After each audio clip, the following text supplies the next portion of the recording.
Welcome back, everybody, to Not Funny Guys Presents Red Dwarf Rewatch. I'm your host, Dr. John. Let's talk about some stuff here as we continue our wanderlust through Series 8. I don't know, whatever you want to call it. I'm sorry, I'm running a little bit late with the holidays here, so I do apologize, but here we are into the new year, still in Series 8. But we are rocking and rolling here. And before we get into this episode, I've seen some criticism. It's been a very long time since I've seen this episode, just rewatching it. And I understand the criticism. What we're about to talk about now, is not their strongest effort. It feels very much like I think back at the beginning of Series 6, or maybe it was Series 7, wherever Ticket to Ride was. It feels, instead of having filler at the end, this one kind of feels like a filler episode unto itself. So let's talk about it. So here we are, Series 8, Episode 5, Krytie TV, directed by Ed By, written by Doug Naylor. Released on the 18th of March, 1999. So let's talk about summary. Krytie has been placed in the women's wing of the tank due to his lack of male genitalia. After making a mistake of revealing that he showers with the female prisoners, Krytie is reprogrammed by Krytie. He's the guy who hit his head in that episode, Cassandra episode last time, making him a ruthless, amoral entrepreneur. Krytie soon puts on Krytie TV, a sort of pirate entertainment show for the prisoners. He goes into women's showers, films them expose naked bodies to the female prisoners, including Kachansky. Rimmer and Lister, on the meantime, have been trying to get themselves a parole hearing, an appeal hearing, for which Krytie endangers it, this chance of freedom. And Lister is basically gets filmed in kind of like a hidden camera prank, messing up Governor Ackerman, the warden's sleeping quarters. So let's break this episode down. So, like I said, we open on the women's wing of the tank on Red Dwarf. Krytie is very grimacy. He doesn't want to be here. He carries an umbrella into the shower naked, and reads a book. And then he see him with Kachansky. They're doing these kind of female things. She's painting her nails. He's painting his whole foot. All that stuff. But back over with Dave and Lister, apparently Lister comes back with mail and a piece of wood that he's planning on making as a new strut underneath his bed support. I guess he made that in the wood shop. Rimmer has his usual death threats in the mail, but nobody likes him. Also a bunch of stuff saying that he won a trip and the lottery, but this is all like mail that's 3 million years too late. So it's like, well, great. All right. Finally, Lister gets a letter from Peterson. Oh boy. He found Lister's guitar in Starbucks wreckage, and he's sending it to him. Lister is still quite in denial about his guitar abilities, and he remembers, he tries to point us to his famous Om one, that lovely throwback. I believe we saw this in Time Slides. I think that's the one we saw. We saw it in Time Slides, yeah. He does get his guitar, but he has no strings. Apparently he might be suicidal. Rimmer is so happy and relieved. Guard brings Lister some mail.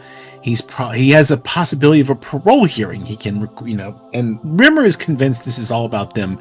Maybe if he gets this, it could apply to them, and they could all get out of this place.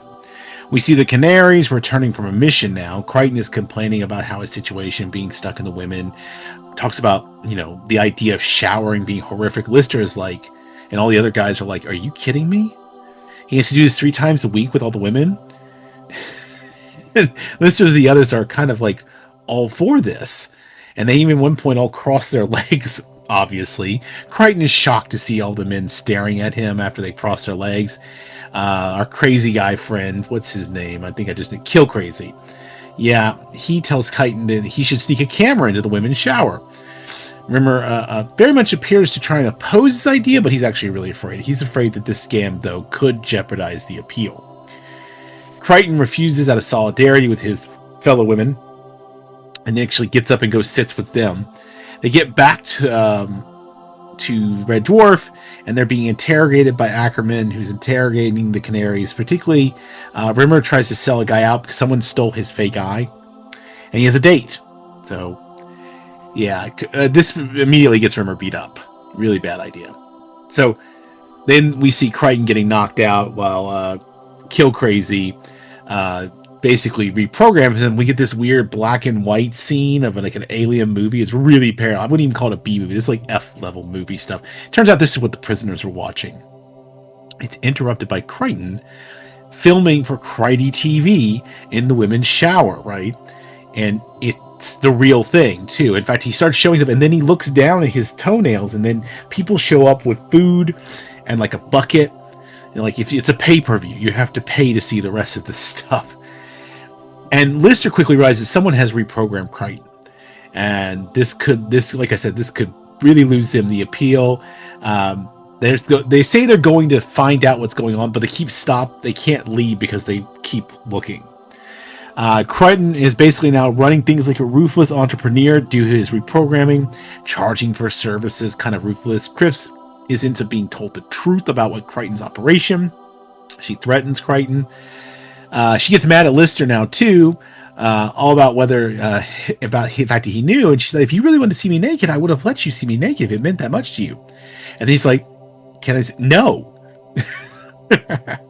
Back to quarters, Lister is writing an apology to Chris.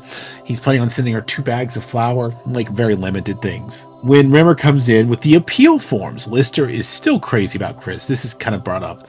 And we see that Krytie has now joined them, being reclassified a man.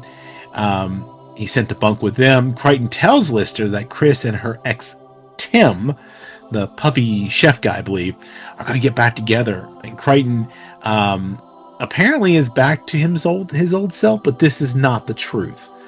Holly tries to helps to get Lister through the whole grieving process of this thing. Rimmer ups the ante, saying that we've got to do something. So Krytie now in favor of Lister and Kachansky all of a sudden. So something's off with him. Worried about his sperm and his age, apparently. They go on a plan to sabotage the date. They get into Tim's quarters, so they think, and they plant stuff to repel Chris, like they plant magazines, Morris dancing, half-eaten like onion sandwich. A lot of it ends up being Rimmer's stuff. Crumbs in the bed, pubes on the soap in the bed too. Krytie is filming all this. Krytie is filming. This is all for Krytie TV. He has played them again. He's been showing this to the men down below. Krytie still playing being himself. When they walk out, he's like, ha, surprise. It's like, secret cam, Krytie TV, the whole hidden camera. They've trashed Ackerman's quarters, the warden. There was no Chris and Tim. He exploited Lister's jealousy. And this is now when Rimmer joins Lister to try and fix everything so that their appeal can go through. They leave through the main door successfully. They find Krytie and they chase him. They make it back to there apparently without getting caught. The appeal results come through. They were successful. It wasn't what Rimmer was hoping for, though. Lister lied. It was just to get his guitar strings back. Yeah, and he's quite perturbed by that. So next time we move on to Pete, part 1. And I will say, I looking back on this episode now, this is not the greatest work. This is very much a filler episode. So as I've said in the past that I think almost all Red Dwarf episodes are great, this would be one that doesn't necessarily feel that way. It feels very cheesy. I don't know. I'll try to hold back my super opinion because I generally like this season. But this one's just not my cup of tea. I don't expect to rewatch this one. I can kind of skip this one.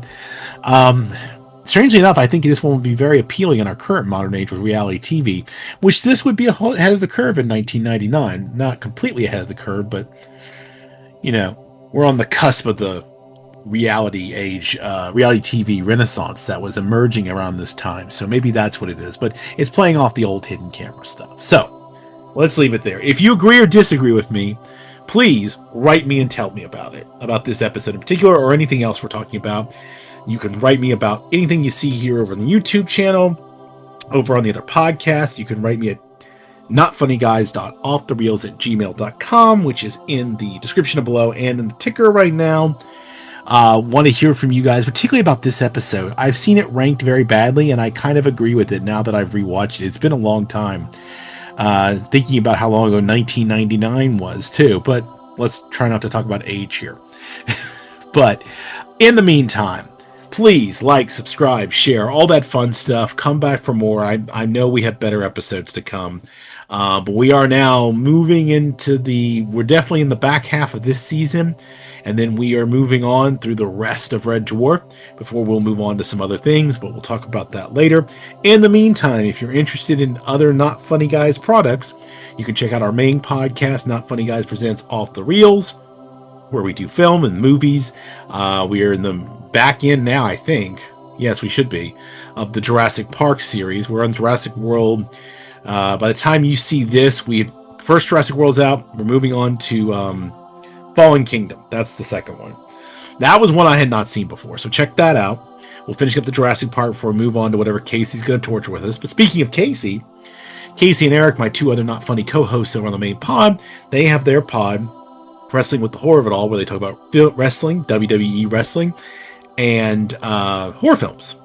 So if that's your cup of tea, check that out. And if that's not your cup of tea, you can always check out myself, Dr. John, and our Not Funny gal, Dr. Kristen, who will be coming back with season 2 of Not Funny Guys Presents Thinking About Thinking, starting about a week from today, roughly, give or take. So we'll be back with season 2. So come check out what we're talking about, culture, AI, all kinds of fun stuff. But we welcome all comers.